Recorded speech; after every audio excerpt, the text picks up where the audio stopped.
রোজ রোজ সবজির জন্য ঝামেলা না করে আজকে বানাই চলুন আলু আর মাটার দিয়ে, যেটার নাম হচ্ছে সালোনি। উত্তরপ্রদেশ থেকে পাওয়া এই সবজিটা আমরা বাঙালিরাও খুব সহজে বাড়িতে তৈরি করে নিতে পারি। তাহলে চটপট দেখি যে আমরা কিভাবে এটাকে তৈরি করতে পারি। সালোনির মেইন ইনগ্রিডিয়েন্ট হলো কড়াইশুঁটি। কড়াইশুঁটি শীতকালের, এটা সিজনেতে সব থেকে বেশি পাওয়া যায়, সেই জন্য কড়াইশুঁটি। তারপরে লাগছে হচ্ছে ছোট ছোট আলু। আমি ছোট ছোট করে আলু কেটে নিয়েছি, আপনারা চাইলে পরে ছোট আলু কেটে সেটাকে সেদ্ধও করে নিতে পারেন। তারপরে লাগছে হচ্ছে ধনেপাতা, একটা ছোট পেঁয়াজ, অল্প একটু আদা, ৩-৪ কোয়া রসুন, ৩-৪টে কাঁচা লঙ্কা। আর যেটা লাগছে সেটা হচ্ছে, এটা হচ্ছে আপনার রসুন পাতা। এটা পেঁয়াজ পাতা নয়, এটা হচ্ছে রসুন পাতা। এটা কিন্তু মাস্ট, এটা বাজারে পেয়ে যাবে। আর সঙ্গে লাগছে হচ্ছে অল্প একটুখানি জিরে, অল্প একটুখানি মৌরি। আর রান্নাটা হবে কিন্তু সর্ষের তেলে। দেখুন, অত শত ঝামেলায় গিয়ে বাবা লাভ নেই। আমি নিচ্ছি হচ্ছে রসুন পাতা, ঝপঝপ করে ধরুন, যেখান থেকে পারবেন খালি ফাটাফাট করে কাট মারুন। কাট মেরে যেরম কাটার সেরম ভাবে কেটে নিন। শুধু মনে রাখবেন যে একটুখানি ছোট পাতাগুলো কাটবেন, কারণ মিক্সার গ্রাইন্ডারে ভেতরে দেবো বলে। এবং এরম ভাবে কেটে নিয়ে একটা মিক্সার গ্রাইন্ডারে নিয়ে নিন। দিয়ে দিন যে রসুন পাতাটা যেটা কেটেছি সেটা নিন, ধনে পাতা আন্দাজ মতো নিয়ে আমি এটাও দিয়ে দিচ্ছি এর ভেতরে। এর সঙ্গে দিয়ে দেবো হচ্ছে একটা ছোট পেঁয়াজ যেটা আমি কেটেছি সেটা। দিয়ে দিন হচ্ছে 3টে ছোট ছোট কাঁচা লঙ্কা, 3 কোয়া রসুন আর আদা। ব্যাস, প্রত্যেক কটা জিনিস দিয়ে একটু ভালো করে এটা পেস্ট বানিয়ে এইভাবে মিক্সারেতে ঘুরিয়ে প্রত্যেক কটা জিনিস দিয়ে পেস্ট একটা বানিয়ে নিন। ব্যাস, এটাই হচ্ছে মেইন জিনিস। এরপরে নেক্সট ডে কড়া হয়ে গেছে গরম, আমি দিচ্ছি সর্ষের তেল। আপনারা আন্দাজ মতো সর্ষের তেল দেবেন, আমি দিয়ে দিলাম। আর এর সঙ্গে প্রথমে আমি যেটা করব সেটা হচ্ছে যে ছোট ছোট করে আলুগুলো আমি কেটে রেখেছিলাম, সেই আলুগুলো আমি ভেজে দেবো। আপনারা সেদ্ধ করেও করতে পারেন, এটা এই রেসিপি সেদ্ধ করেও হয়ে যায়। আমি প্রথমে ছোট ছোট কাটা আলুগুলো দিয়ে দিচ্ছি, একটু ভালো করে ভেজে নিয়ে জিনিসগুলোকে তুলে নেব।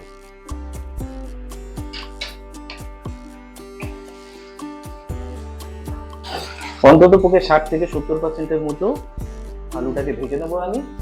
এই সময়তে আমি আলুতে অল্প একটুখানি নুন অ্যাড করছি, যাতে আর কি আলুর মধ্যে আর কি নুনটা ঢুকে যায়। আমি দিয়ে দিচ্ছি।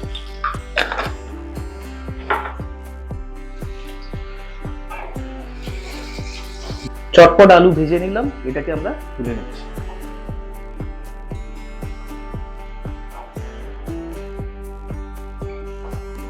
একই তেলে অল্প একটুখানি দিন গোটা জিরে আর গোটা মৌরি। এই দুটো জিনিস কিন্তু খুব দরকার। দেওয়ার পরেতে অল্প একটুখানি নেড়ে নিয়ে এটার মধ্যে দিয়ে দিন হচ্ছে যে পেস্ট আমরা বানিয়েছি, সেই পেস্টটা এখানে ঢেলে দিন।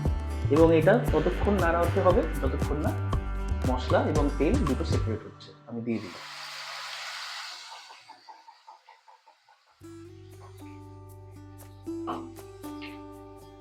নাড়িয়ে নিন ভালো করে। আর যে মিক্সারেতে যে পেস্ট আমরা বানিয়েছি সেটা ধুয়ে অল্প একটুখানি জল এই স্টেজেতে অ্যাড করে আমি একটু জল ওটা ধুয়ে নিয়ে মিশিয়ে দিলাম। এই রান্নাটা ইউপি থেকে পাওয়া গেছে এবং আমি ভাবলাম যে আপনাদের কাছে প্রস্তুত করি আমার বাঙালি ভাবে। এটা খুবই সুস্বাদু লাগে খেতে, তার কারণ হচ্ছে খুব তাড়াতাড়ি এটা তৈরি হয় এবং এটা বেশিরভাগ সময় শীতকালেতেই তৈরি হয়। কারণ কড়াইশুঁটি, ধনে পাতা বা বেশিরভাগ সবজি সেগুলো আমরা শীতকালেতেই বেশি অ্যাভেলেবেল থাকে। আচ্ছা, মশলার মধ্যে যেটা যাবে সেটা হচ্ছে অল্প একটুখানি খালি হলুদ, আর অন্য কিছু লাগবে না, কারণ এটা কাঁচা লঙ্কা আমি অলরেডি দিয়ে দিয়েছি 2-3টে। গুঁড়ো লঙ্কার এখানে বা গুঁড়ো মশলা এতে ব্যবহার একদমই কম।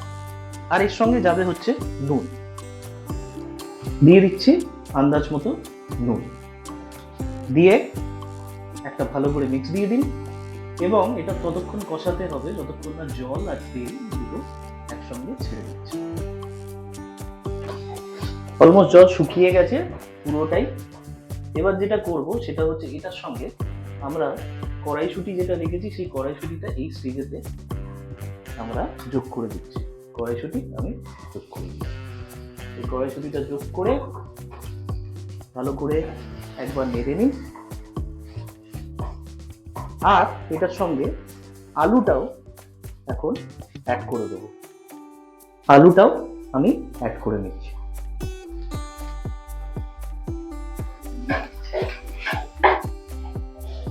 একটা ছোট করে মিক্স, এবং এটাতে আমি অ্যাড করব হচ্ছে জল।